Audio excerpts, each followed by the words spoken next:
Friends பாருங்கள், வேளாந்தகர் மணிமண்டபத்துக்கு பின்னாடி இதெல்லாம் போட்டு தளமாக கட்டி வச்சுருக்காங்க. பாருங்கள் ஃப்ரெண்ட்ஸ், பின்னாடி பூரா கடல் தான். அதுக்கு நடுவில் தான் இந்த விவேகானந்தர் மணிமண்டபம் இருக்குது. நான் மேலே ஏறி போகிறேன், காட்டுறேன் பாருங்கள்.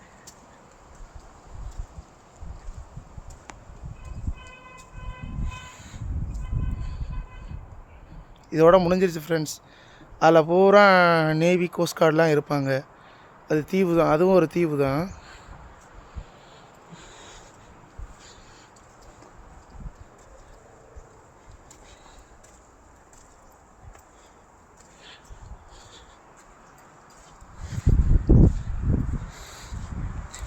பாருங்கள் ஃப்ரெண்ட்ஸ், காற்றோட சவுண்டு உங்களுக்கு கேட்குதா?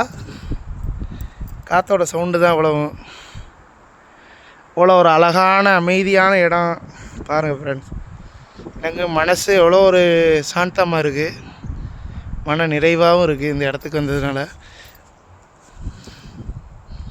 கோபுரம் அது புறம் போட்டு கப்பல் வத்த பிடிக்கிறதுக்காக கட்டப்பட்ட ஆர்பார். சரி ஃப்ரெண்ட்ஸ், பிடிச்சா என் சேனலை ஷேர் பண்ணுங்கள், லைக் பண்ணுங்கள், கமெண்ட் பண்ணுங்கள் ஃப்ரெண்ட்ஸ்.